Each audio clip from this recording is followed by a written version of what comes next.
naman natin ng konti itong breaking news ni Pangulong Bongbong Marcos, mga kabsat. Ito. Ating NDRMC. Nakatapos ng brief. So sabi, breaking news, state of the calamity sa buong Pilipinas, epekto ng bagyong Tinyo. Ito na, nagkuha na si Pangulong Bongbong Marcos, nagdeklara ng state of calamity sa buong Pilipinas, sa buong bansa. Okay. Ng ating NDRMC tungkol unang-una sa response natin sa Typhoon Tino.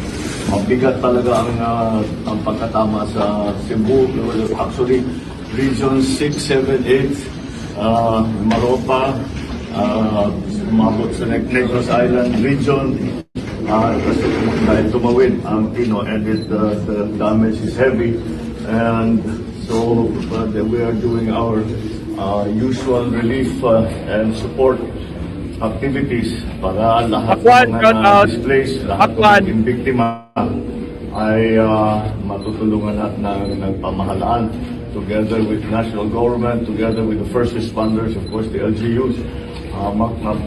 Maayos naman. The only problem is that napakalakas ng Tino. Unfortunately, meron tayong inaabangan na parating na may potensyal na maging mas malakas pa. Itong natin, mas malakas pa kay Tino yung parating na super typhoon. Nakita ko yung trajectory nun, Ma'am Sat, tatama talaga sa Northern Luzon Nung kahapon, tatama pa sa Baguio. Pero medyo umangat. Nako, sa Ilocos tatama. At saka din sa Abra. Sige, tuloy.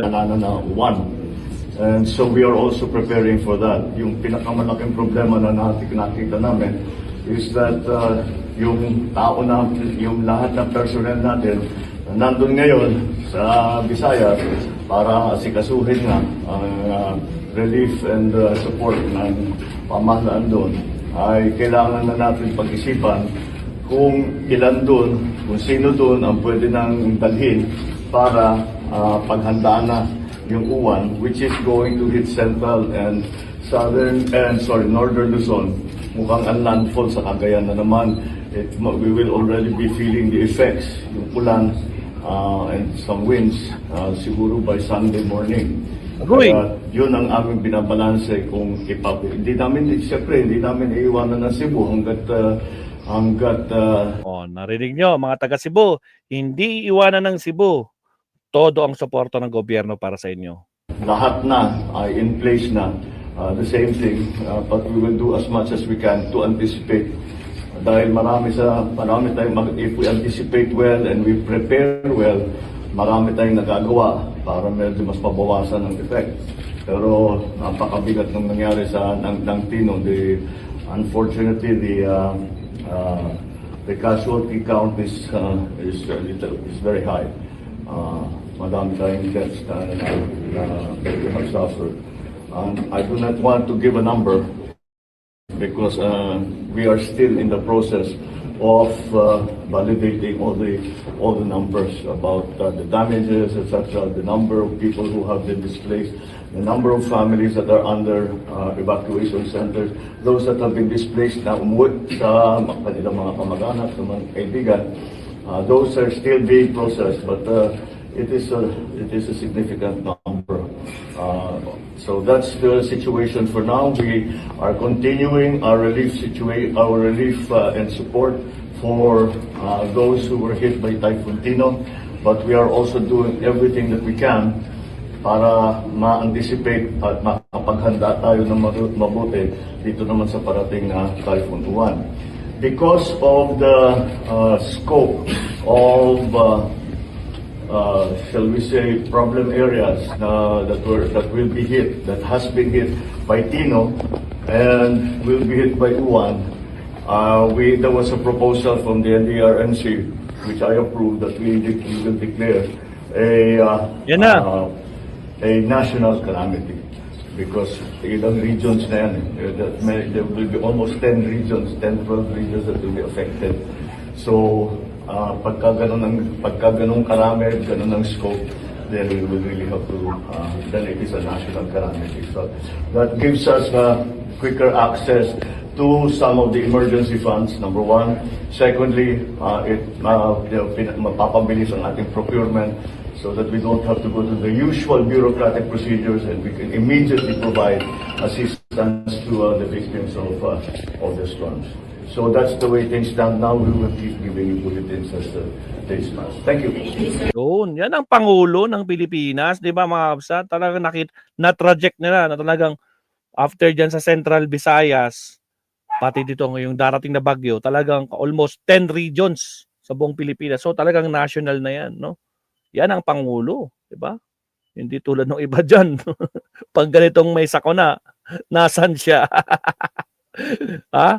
Tanda, bantayan nyo, baka may lumipad yan, papunta sa kuan, papunta sa ibang planeta ulit. Nako po. O ito, pakinggan natin si Cheryl Cosim, mga kabsat. Asan na si Cheryl Cosim? Cheryl, nasan ka na? Cheryl! Napakita ka na kanina eh. Nawala si Cheryl. Hello? Ito, Cheryl Cosim. Pilipinas ngayon po ay araw ng Miyerkules, November 5. Just to give you an update, dito po sa bagyong papasok ng Philippine Area of Responsibility sa darating na Biyernes ng gabi. Mga kapatid, Cheryl Cosim po ng One Balita Pilipinas. Ngayon po ay araw ng Miyerkules, November 5. Just to give you an update, dito po sa bagyong papasok ng Philippine Area of Responsibility sa darating na... Especially sa mga nasa Luzon, mga kabsat, tulad ni Maestro, no? O, makinig kayo, mga kabsat. Luzon naman natatamaan na next na bagyo. That will be expected starting Friday night or Saturday. Anong araw na ngayon? Within 48 hours. Biyernes ng gabi o Sabado ng madaling araw. Ito ay si Tropical Depression Uwan. Sa ngayon, Tropical Depression pa lamang ito, pero pagpasok ng PAR, inaasahang ma-develop ito sa mas malakas na bagyo at umabot sa super typhoon strength. Aray! May lawak na ito ngayong 900 kilometers. Ay, grabe! At pag ito ay umabot pa sa super typhoon strength, mas lalawak pa ito. Kumikilos daw po ito pa westward. Hindi pa masabi kung saan ito magla-landfall dahil maaari pang magbago ito ng direksyon, maaari pang umakyat or bumaba. Pero ang tutumbukin nito ay ang Luzon. So kailangan mag-ingat po, binabalaan na ang mga kababayan natin sa Luzon. Maaari itong mag-landfall, so far nakikita sa northern o central Luzon. Pero pag bumaba ito, southern Luzon ang tutumbukin. At mukhang buong Luzon and parts of Visayas, mga kapatid, ang talagang kailangang maghanda dahil nga po sa lawak nito ay siguradong mahahagip ang malaking bahagi po ng bansa. Again, magsisimula daw maramdaman natin yung hagupit ng bagyo, nitong bagyong Uwan by Sunday night. So maging handa po tayo mga Sunday kapatid. night. At patuloy po kayong tumutok, hindi lamang po dito sa 1PH, maging sa 1 News at sa News 5 para sa update sa paparating na super bagyong Uwan. Salamat sa update. Cheryl Cosim. Actually, silipin natin yung kanyang trajectory para makita natin. O Sabado ng madaling araw. Ito ay Silipin natin yung trajectory, mabsat ha. Silipin natin yung trajectory. Bakit Mountain Province to? Teka lang. Yung buo, yung Pag-asa mismo, yung mismong head. Ito yung trajectory, mga kabsat.